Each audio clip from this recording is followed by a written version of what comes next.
I just came back from the print shop where I got some art printed that I need to get out to the art show. This is a series of photos from when I was out at the ashram and did not have a kitchen or a sink, and I had to wash my dishes with a hose in the yard. A story about interiority and domestic spaces and identifying with nature, having gender identity with nature. And this one didn't turn out. It's not, the resolution is not good. You can't really see it on the camera, but this one is getting curated out. These 3 photos that will be up. Now I just need to get framing within 24 hours.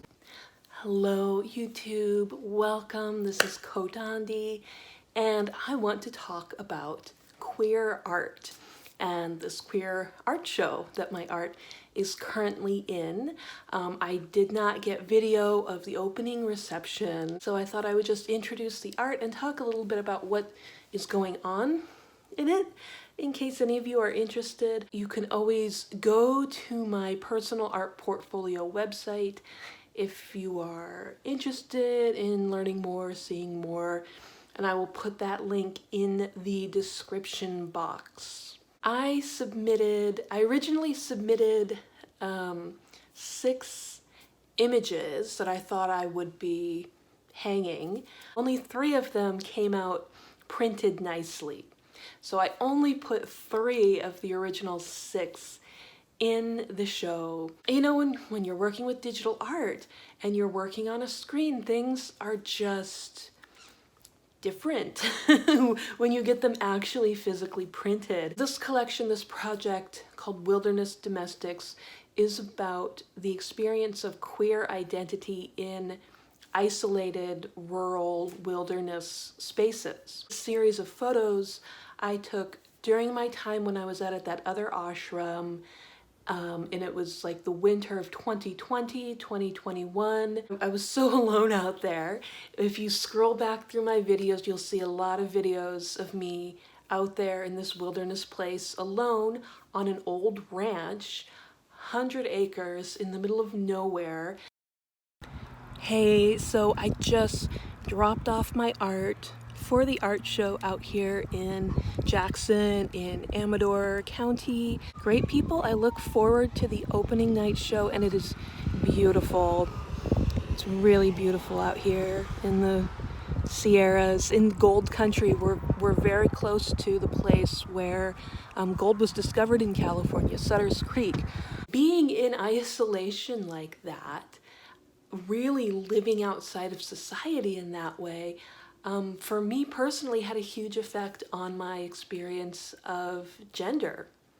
Now, for years and years and years, for a very long time, I've had a very complicated relationship to gender, and it's not really something I've ever talked about, but for a very long time I was very clearly aware of the performative nature of gender, that me dressing and acting and appearing as a woman did not feel genuine.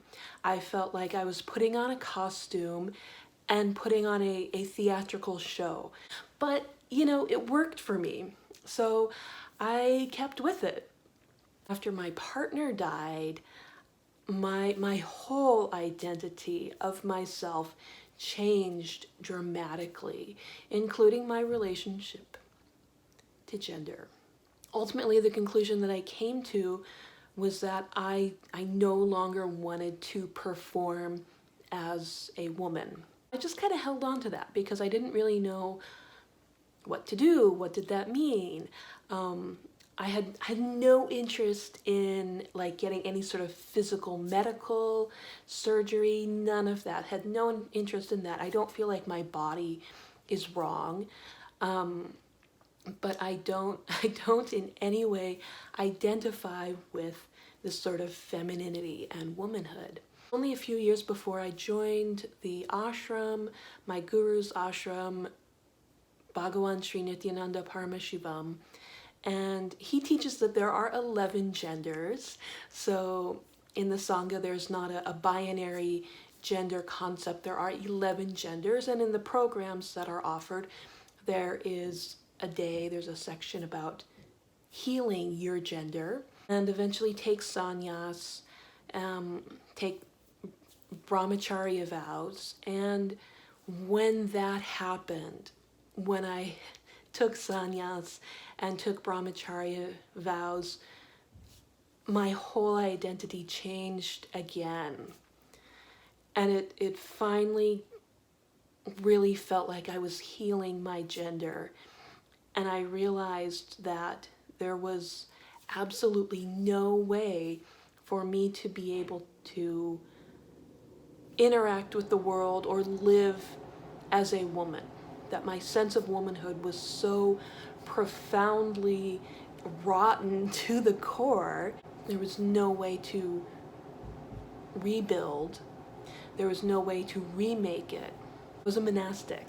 And so that identity as being monastic, being a monk, living in the world, presenting yourself as a monk, kind of took priority over any sort of like gender presentation.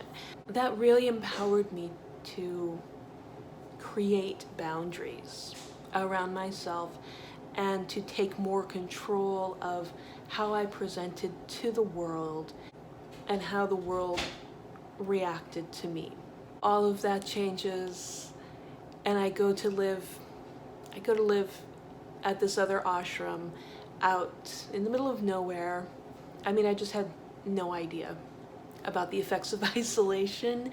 There was no social anything. I didn't have to dress up. I didn't have to like do my hair, makeup, anything. All of that dropped away. All of my concern about appearance, all of my concern about fashion, all of that disappeared completely. And I shifted my clothing and fashion choices in particular shifted from, the sort of fashionable appearance to what is practical in this environment. What clothes do I need to wear to survive and protect myself out here in this place? I had to start buying men's clothes and men's work clothes because women's clothing is just it's just not suited for that kind of lifestyle. The fabric is too thin. The cut and the styles, it's made for, appearance and not for like protecting you from the elements and being durable out in a rough environment. Any final thoughts or feelings or desires I had about, appearance and how I need to look for other people completely disappeared. Because there were simply no other people out there. There was no one to see me. There was no one I needed to dress any way for. Any need to comply with any sort of social appearance, social gender, anything, gone. And because I was the only one out there, I had to do everything myself. I had to fix everything myself. I was taking care of, everything that was happening. I had to use my tools and fix things and haul stuff around and lift heavy things. It didn't matter, what sex or gender I might be. Things have to get done. When we're looking at the art, the Wilderness Domestics series, normally when you see domestic spaces, images of inside the house, it's often talking about interiority. Interiority being the individual's personal interior thoughts, feelings, and experiences. Intimate domestic space of washing dishes, dirty dishes, is taken outdoors, outside. There is no interior domestic space. It is all happening outdoors, in the sun, with all the animals, with all the insects, with all the everything, washing dishes with a hose in the yard, that everything was just out in nature and there was no one to see, no one to talk to, no one to interact with, and it was really very liberating for me. Taking the dirty dishes out into nature and leaving them out on this picnic table to dry, where all the bugs and the bees and the donkeys could come over and look at my dishes. You know, the story of these dishes really shows the shift in my own interior experience of gender to something that is just wild out in nature. Still, no one is seeing it, but it's out in the landscape. I really love this series of photographs. I know people think it's weird. I've tried to show it other places and have it published, and people are like, I don't get it, this is too weird, what's with the spoons? And I'm like, I don't know, it makes sense to me. I love it. I love it. It's one of the favorite projects that I did, and considering what I was going through at the time, how sick I was when I did this, this was a really big deal for me to be able to put this project together. I don't know if I really want to spend the time photoshopping the rest of the photos to look the way that I want to be printed and shown. We'll see if an opportunity comes up. Maybe I'll make a zine or a little publication or something about it. That might be more interesting.